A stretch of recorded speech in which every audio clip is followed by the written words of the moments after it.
So, welcome everybody. Can your existing Java code, without any change, run 6 times faster under Java 21 than in any other previous version? I'm Per. I work for Oracle in the Java core library team. Let's buckle up. So, what is performance? What are the challenges that we are facing when we are evaluating performance? And what tools can we use to measure performance? That's the first part of my presentation. In the other part, we will look at 6 different examples, take an overview, compare what's before and after, and then present some benchmarking, and then we will see what the outcome was of this performance increase. And if we have time, we might not have that, we will look at some future potential improvements that you might see in the coming versions of Java. So what is performance? What are the metrics? Well, one metric is the average throughput that you have. That is, when 1 microsecond, a millisecond has elapsed, how many operations have I completed? And that's called the average throughput. Another metric is the typical latency. So if you do 10,000 tests, and then you order all those tests in terms of latency, and then look at the middle one, that's the typical latency, and that's typically measured in nanoseconds for shorter operations. Another one are the so-called outliers. So I might be more interested in the consistency of my operation or my function. So I might say that what is the latency for the 99.99 percentile? And then I have 10,000 invocations.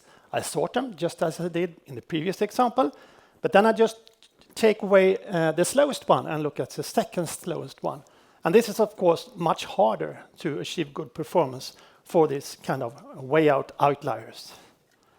We can have shapes, which is a combination of typical or certain percentiles. That is a metric. Another completely different animal is the startup latency.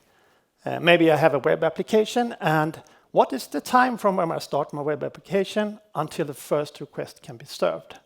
And that is typically maybe 100 milliseconds or a second or something like that. Another one is time to SLA. And what is that? I mean, I think you're familiar with the fact that when you start your application, it's kind of slow because the JIT hasn't kicked in yet. So the question now is, how long time will it take before I can fulfill my SLAs? And that might be in terms of seconds or number of requests. And another one you can have is the kind of aggregate workload scoring. So you have a bunch of benchmarks that you run, and then you do some kind of summarization, weight them in some way, and there's your score. So you can say that with this change, the score got better, or with this change, the score got worse. Another more recent thing we are focusing on is the power efficiency. For example, how many joules does it take for a certain CPU to execute my function or whatever I'm measuring here? And of course, power is expensive and you have to cool. Now I'm from Sweden and it's always cold there, so that might not be a big problem for us, but in other places that is a big problem. Other factors to consider is the platform we're running on there. What kind of CPU? Is it an ARM or is it an Intel type? We have the compute retrieve performance ratio. When Java was launched, I think the compute to retrieve ratio was around 1. So if you would add a number or if you retrieved a value from memory, it took about the same time. Whereas now, it will take you about 100 cycles to load a 64-bit value from main memory. So the algorithm we had at the beginning for Java might not be relevant today. The number of cores is, of course, interesting when you factor in that. The GC you are selecting is important. Maybe you select a GC that will provide worse throughput performance, but more predictability. Maybe you were interested in this 99.9 kind of metrics. So that's important to keep in mind. We, of course, have a thread impact. Is the algorithm I'm designing a single thread algorithm, or is it multi-threaded? Will I call this method with 3 threads or 10,000 threads? That will yield completely different metrics. Of course, the workload distribution is also important. What kind of traffic shape do my kind of requests arrive in locksteps with equal distance, or is it just random, or are they adhering to some kind of distribution? What is my data context? Maybe I'm writing a sort algorithm, and I have some data that is almost sorted, or just random, or actually sorted. That will be completely different depending on what data I provide to my method. We also have the thing with pollution, and now I'm not talking about air pollution. I'm talking about kind of class pollution. So you might have an interface, and when you test, you call this with a concrete implementation that is always the same. Great, the JIT can do a lot of optimizations, but in another case, you might call it with 10 different implementations of the interface, and now suddenly it's much harder for the JIT to optimize your code path. Usually when we work with methods, we are trying to optimize the average throughput, that is, the number of operations per, for example, millisecond. And we measure this performance after warm-up. And it's important to make this clear that we are measuring on compiled C2 performance. And the reasoning here is, if it ain't compiled, it's hardly used anyhow. So why optimize something that is hardly ever run? And we also look at supported platforms. There are a huge variety of different platforms, but we are mostly looking at the main platforms that is officially supported by Java.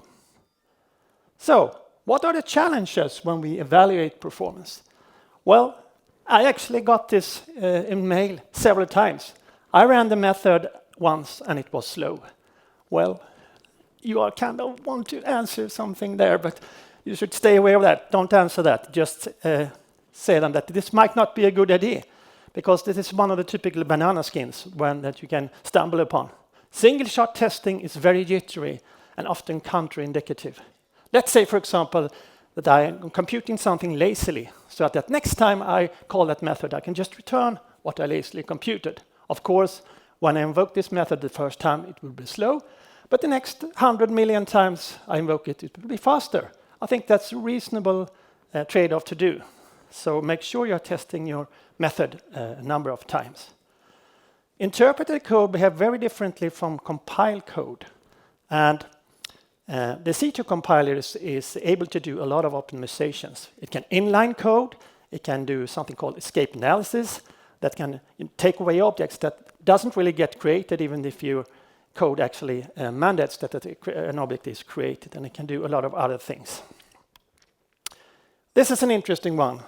System current time milliseconds can go backwards, because this is actually the time that is the kind of Unix time.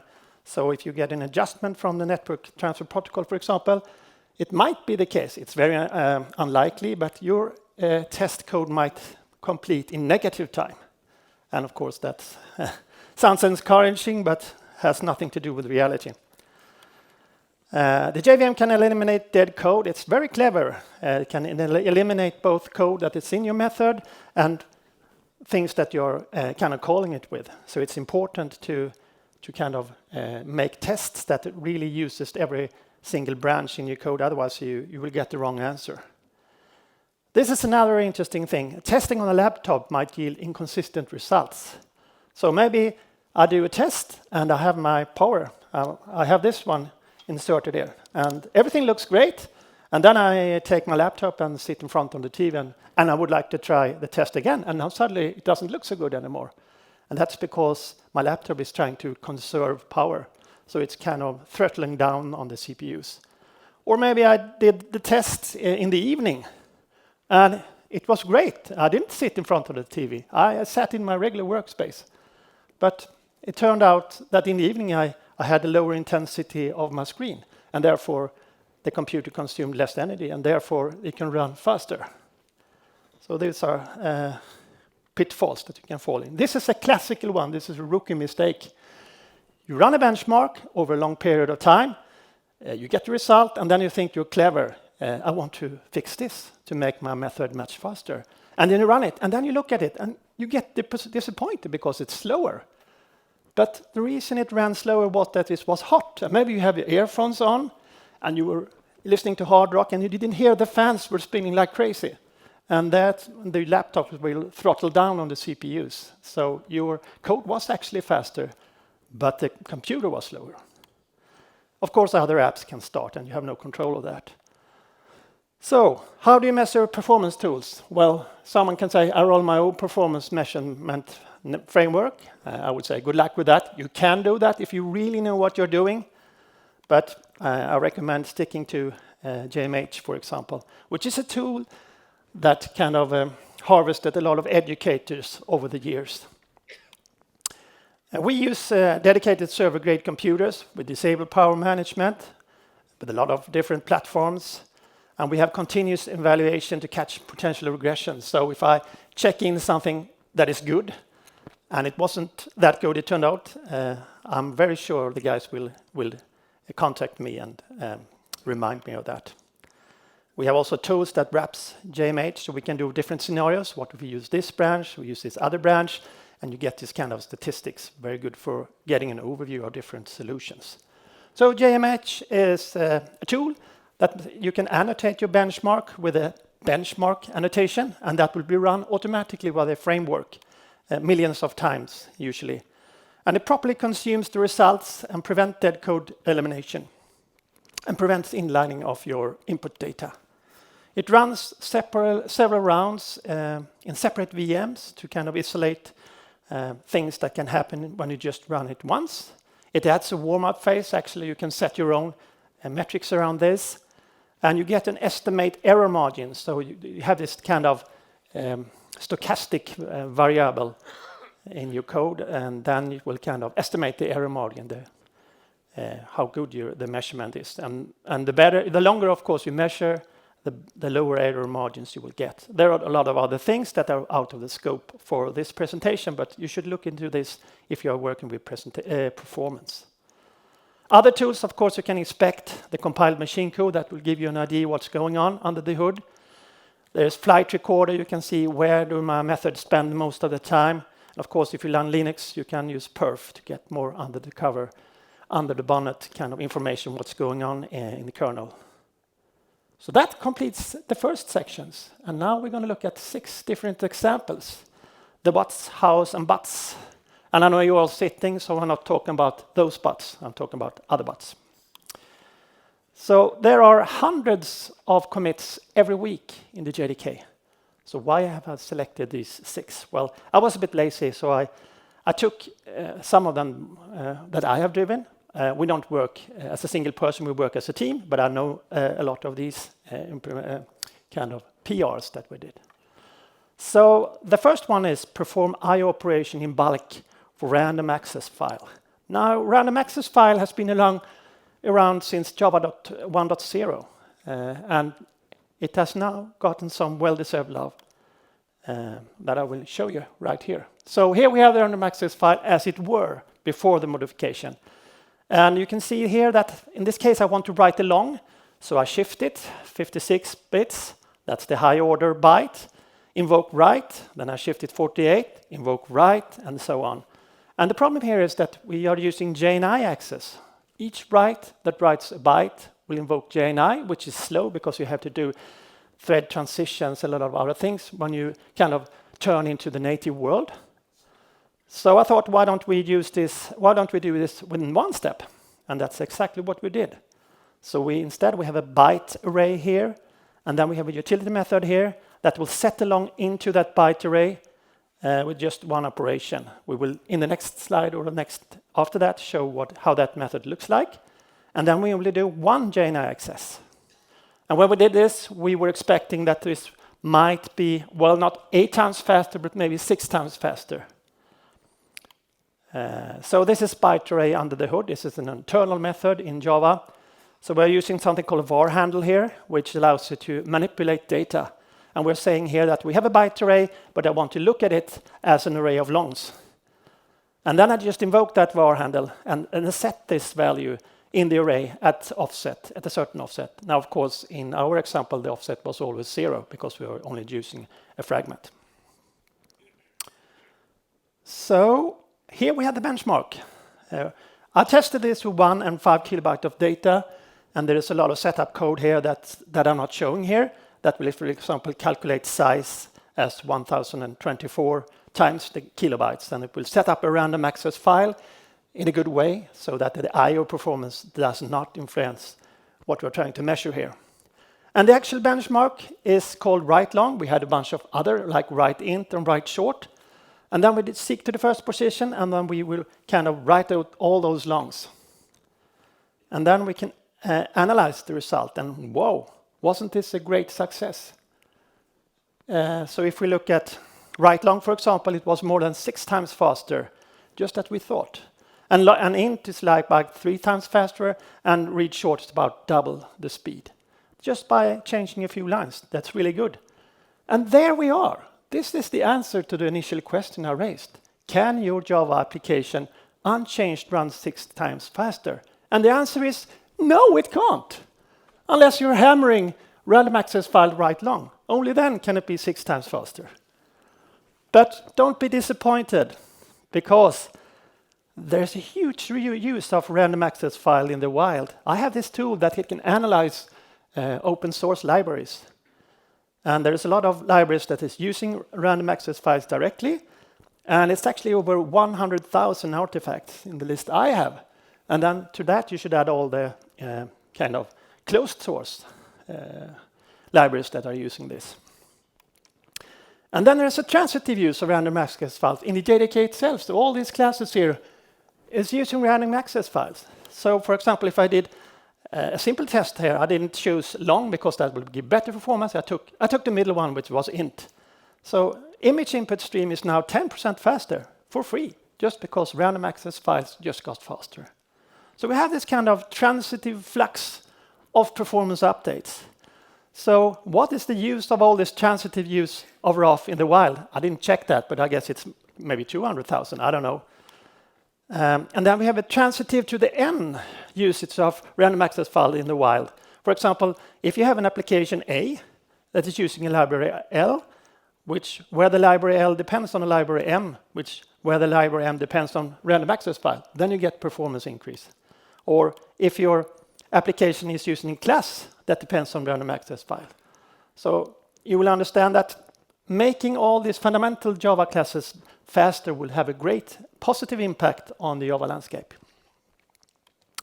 So hooray and hooray and hooray.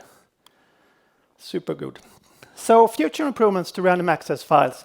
Well, we might convert JN access to FFM access, which is a foreign function and memory API, which is new things that will finalize in Java 22. But we're not sure about that. But maybe that will give even better performance. The next one is use var handle in data input output stream classes. Well, I didn't mention that the JDK number here allows you to go there and see all the reasoning and all the benchmarks and all the code that's really got updated. Everything is in the open. So data input and output is used in serialization. And I think you recognize this. So when I saw this, I thought, why don't we use the method we already have on random access files? And that's what we did. So now we were doing this instead, and the expectation here was a little bit lower because we didn't do any JNI invocation, but maybe it will be like 20% faster or something when we did this. So we set up, I was again a little bit conservative and set up a serializable class here that doesn't only contain long and double, because long and double would be the most benefit here because they are using 64 bits. So I took a byte, a short, a float, and all those other, and I thought this might be representative. I don't know, it's just one choice. And then I run this benchmark here. And it's not only about data output stream, it's the entire serialization process. And it got 7% better. And this might not sound that much, but if you think about it, how many apps and frameworks use serialization? Well, I can promise you it's a lot. It's actually used internally in the JDK itself. So that's good. Next one, add a way to create an immutable snapshot of a bit set. So the URL encoder, it's difficult to pronounce that word, looks like this before we did the modification. So we have a static final bit set that set don't need encoding, and presumably these characters like A to Z and capital A to Z didn't do anything. They didn't require any logic for encoding it. So, and presumably a little bit down the code here, we do not encoding .get for that character, and that will determine if we can just short circuit the logic. So we did this instead. We said that no, we don't want to use a bit set. We want to use an int predicate, which gives the answer given an int, false or true. And that's called immutable bit set predicate of the bit set. So the bit set is exactly the same, but instead we wrap it into an immutable construct. And the immutable construct looks like this. It's very short. You basically see almost the entire class here. I just moved some invariant checking. And what it does is that it copies the backing long array, because in the bit set we also have a long array that backs the actual data. And we annotate it with something called stable. And what is stable? Well, stable says that the JVM can trust this field, that it's never going to be updated. And if it's an array, it also said that each and every element in the array is only going to be updated at most once. So when the array is created, it contains its default element values, which is 0. But if it sees another value like 42 or something, then it knows that this value will never change. And therefore, it can do constant folding on it. And that is great in some cases. So I ran a benchmark of this. Again, I took a little bit more conservative, a middle alternative here. And voila, your all encoder got 12% faster with this slight little change. And I think this is good, especially for web applications. Hooray. Trust final fields in records. Well, this is an interesting one. I wasn't involved in this. This was Mandy who did this. And she added those 2 lines to the CI field.c++ file.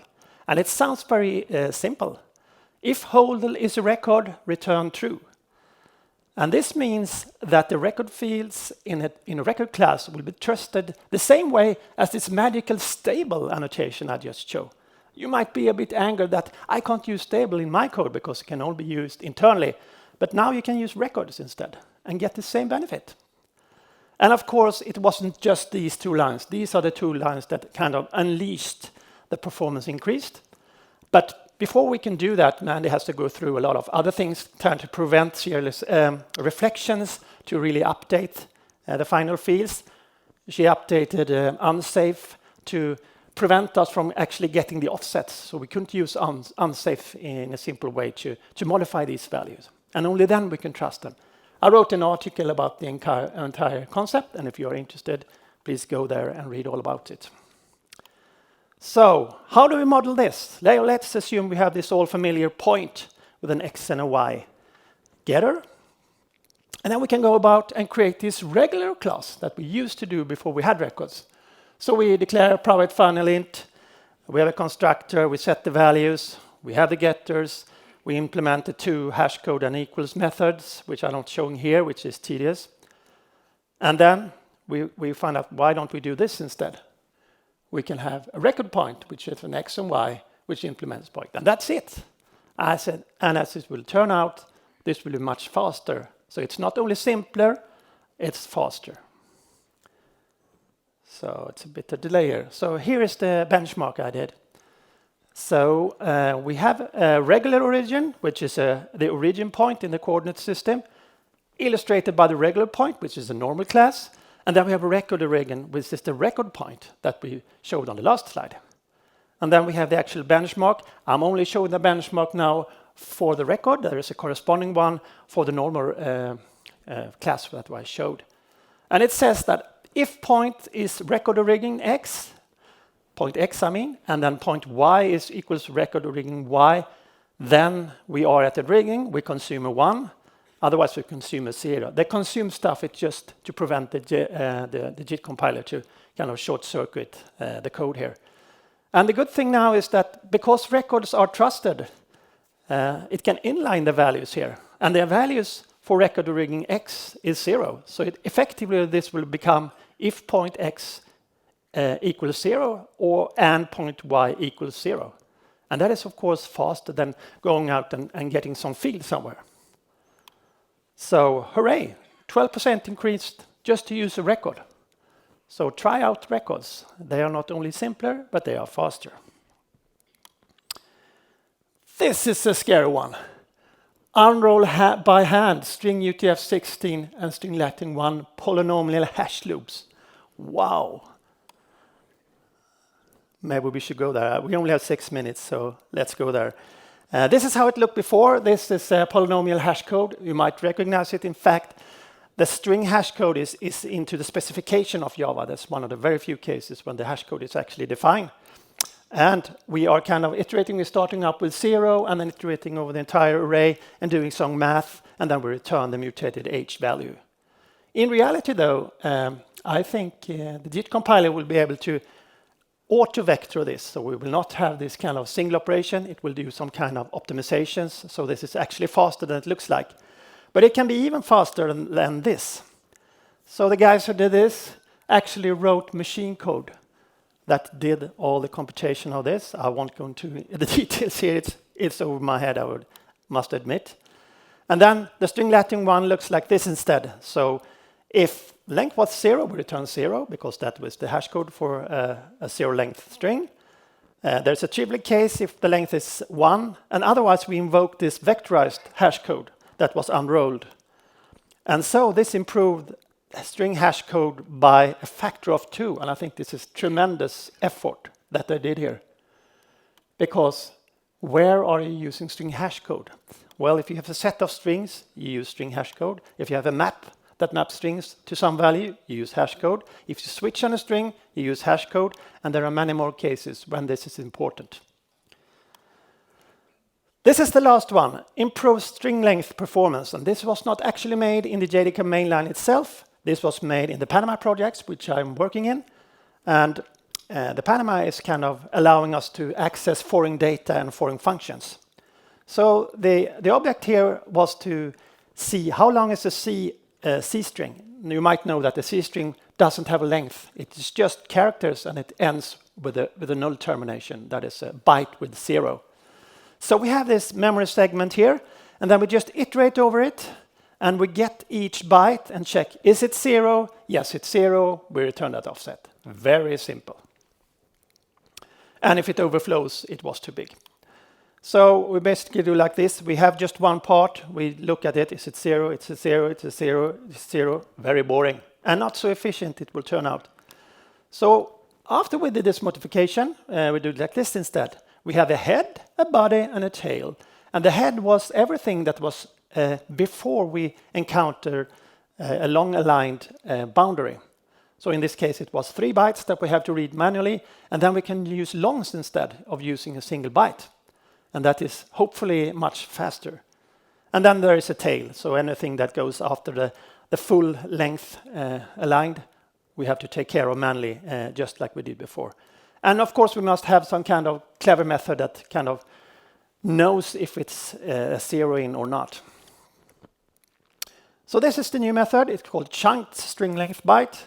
And we have a utility method that returns what's up to the first alignment. That is a value from 0 to 7. And it turned out that it's almost always 0, because when you get the segment back from a native method, it's usually aligned at the 64-bit boundary. So usually we don't do anything here. But if we do, we iterate and return. This is very similar to the first method. Now comes the interesting part, the body. And here we have a method called body count. That sounds scary, doesn't it? But it doesn't count dead people. It counts the number of bytes in the body that we need to examine. So instead of using bytes, we are reading longs here. So we're reading, instead of using 8 bits, we're reading 64 bits. And then we invoke this magical method called might contain 0 byte. I will show you what that is later on, but trust me, this will always detect if there is a 0, but it might have false positives. So if there is a trigger, we do the usual stuff. We go over every byte. Is it 0? No. Is it 0 or no? But this time we only have to check at most 8. And in the kind of expected value is 4 checks. Okay, and then there's the tail. The tail is just delegating to the old method, but with a new offset. So this is the magic method. I only have 1 minute left, so I won't go into the details, but it's a lot of bit fiddling here. You have to read my article if you want to know exactly what's going on. But the outcome was like this. Here you have the article. Java 22 provides massive string performance increases. And on the left-hand side, you see what is the performance if we use JNI and invoke the system kind of native function for string length that is built into the system. And the middle one is Java 21, and the rightmost is Java 22. And I think this is an enormous increase. If you just look at, for example, hundreds, it's more than 4 times better. And the longer strings you have, the more important it is, the better performance we have. So that's great. So let's look at some future improvements. I have 0 minutes left. So we can use Panama FFM instead of JNI. That's faster. We can use the vector API. SIMD operation, we can use 512 bits wide operation instead of just 64 bits, operate on several data elements at the same time. We have product laden that will shift computation in time.